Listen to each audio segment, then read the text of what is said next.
To Chris Cuomo, CNN, New York, from Weaver, John C., Roseman, California. Chris, how you doing today, and how's your family doing? I hope you guys are still slowly recovering from the bug, so we call it. It's a nasty 19. Chris, I've got an issue. Maybe you can help me. You seem to be a clear-headed New Yorker. And yes, I did use the term. Me being from SoCal, unfortunately, we're supposedly, with the supposed idea we're laid back. No, we're not laid back. We're totally screwed up in our heads. I can say that I'm a native. Chris, gotta ask you something. And maybe you can respond to it one day or something. How the hell do you deal with people who bully women? One particular story I noticed that CNN hadn't picked up just yet, and they should have, or maybe they have, and I didn't catch it just yet. Kamela Harris, senator from my own state, gets picked on by Georgia. David Perdue. What is it with these assholes anyway? I suppose they were growing up without values of how to deal and treat women like they're supposed to be people. And you got the women in the audience of a Trump rally that Perdue was at, warming up the audience for Perdue. I mean, this story I was picking up from the Huffington Post online today, just to give you reference. My grandmother didn't raise an asshole. My mother did. I don't know if you can actually see this one or not. The guy in the blue, it's my brother. Smart ass like crazy until he got in the military, came out of it an asshole. But he had rough times. Drugs and alcohol will do that to you. He was clean and sober before he passed. 32, 33 years clean and sober. He was an asshole that slowly changed back into a smart ass before he passed away. 2018. Yeah. Ma was 2013. Long time to grieve for people I love a great deal. She, my grandmother, had taught me better how to treat people with respect. At least for those who've actually earned it. Anybody else is a different story altogether. And after seeing those people who keep following a cultist left and right, I'm not supposed to be giving them the benefit of the doubt, but unfortunately it's kind of harder and harder to deal with that in the first place. I still have a problem with character assassinations. People assassinating characters because they're not us, they're them. And then again, I've got to go off for the character assassination because they're already insulting people who have better class and better taste. Chris, it gets bad enough when I start making a damn video at this point over here and come this close of posting the damn thing.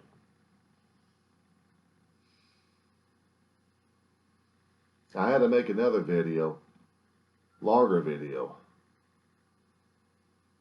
just to override that particular urge of mine.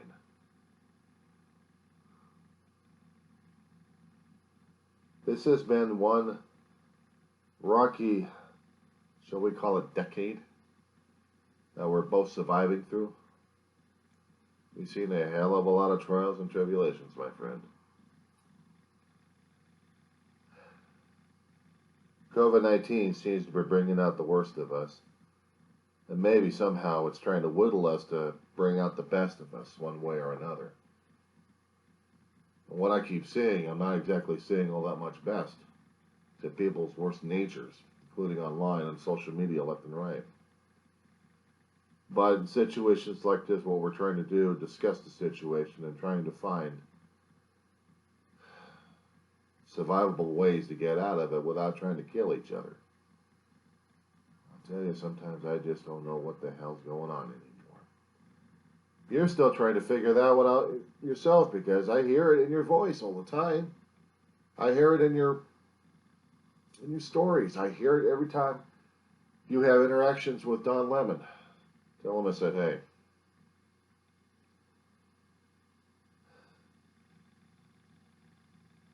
Sometimes it just amazes me what we're going through. We're both struggling to live. We're both struggling to survive. You have your family. I have pictures. I got neighbors around me that are not even aware of what's going on around them half the time in the first place. They're not even aware that half their town is racists. I said the R word at this point over here. You can even tell Don Lemon that one if you want to do or not. You get online, you get on social media, and I hear it and I see it in their words. English major at a community college, going 5 years, 2 classes at a time at my age of 54.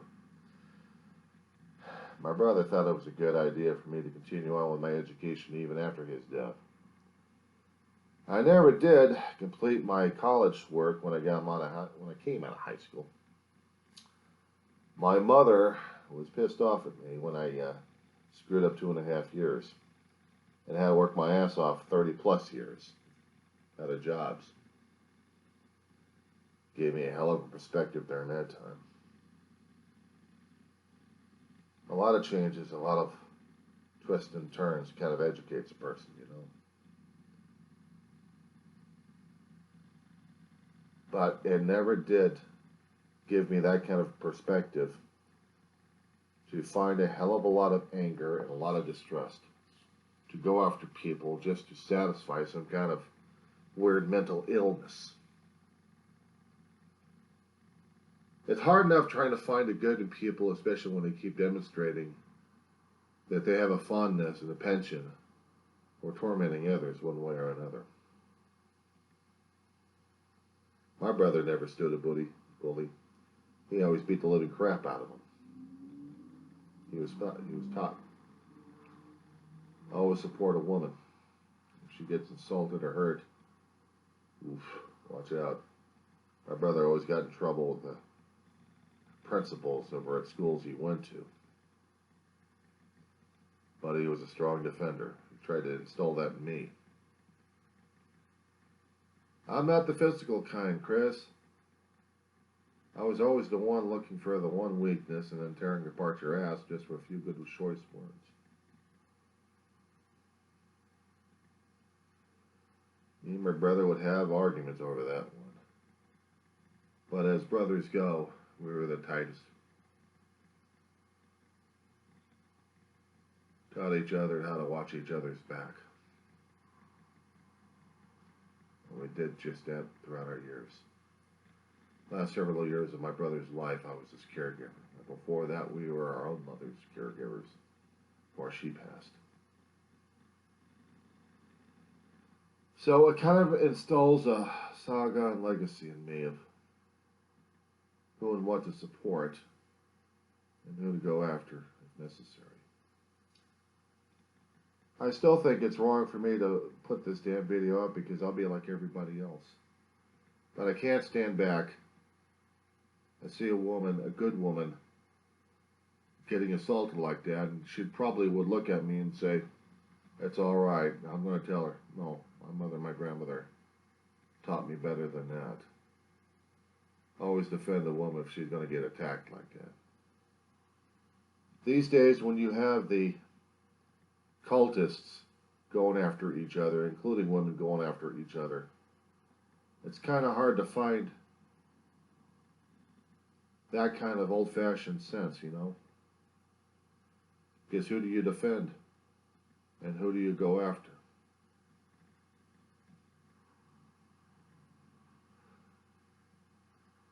Chris, we're so damn divided. Even our own grandmothers and mothers would have an issue with what's going on. I suppose your family would be having the same issues too if they were still around.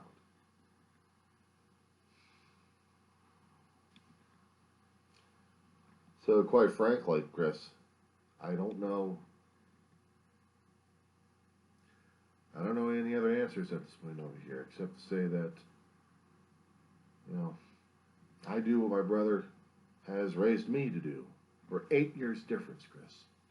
8 years difference. Sometimes I still felt him hanging about this apartment complex here.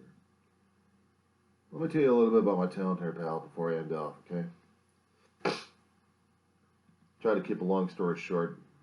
Native, San Fernando Valley, 38 years. Moved out to Antelope Valley next door because of cheaper rent. Found out not so cheap. Bounced from place to place to place. Took care of my mother. Got injured on a job. Lived in a trailer home for a while. Got evicted. Me and my brother. Homeless for about a month. Found this apartment complex out in Roseman, right next to Edwards Air Force Base. He lived for about 5 years before he passed. I took over the place. It's like a memorial and a mausoleum at the same time.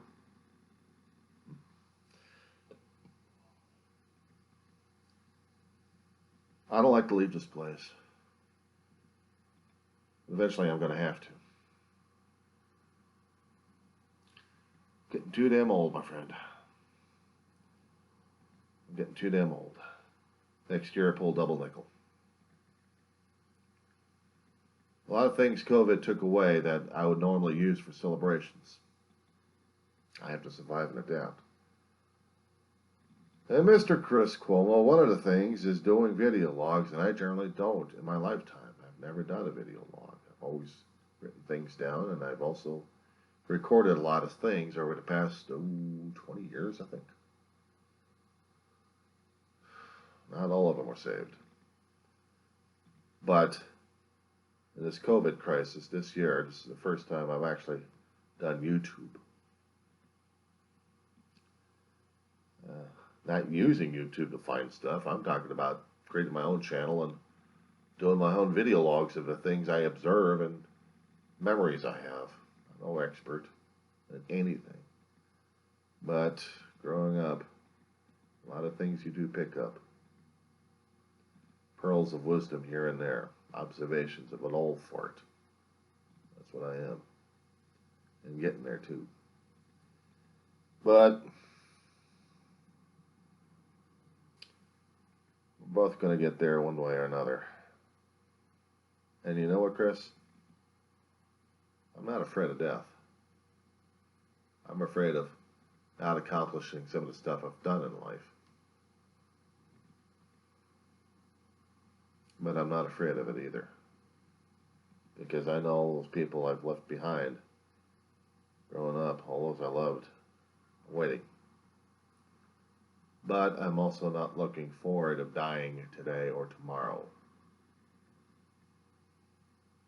I already died yesterday.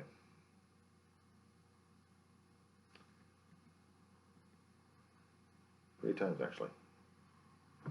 4 years old. Heart operation. 3 valves. One they sewed, the other they patched, and the other they left alone. Theoretically, it's fine right now. But that was a long time ago. Made me scared of death until I lost my brother, and then I looked forward to death. So I'm not afraid of the bug, but I'm not that stupid either. With a vest of mine, I've got an army of this damn stuff. And plenty of backups. Plenty of backups. I keep buying it so often. So, Chris, trying to have a good one. Stay safe, stay sane. Love to the family. Say hi to Mr. Lemon for me again. Tell him he's a hell of a guy and he's trying to do a hell of a job. And let's see if we all survive this damn thing. Weaver John C., Roseman, California. By the way, Starbase 53, spell it out, at yahoo.com.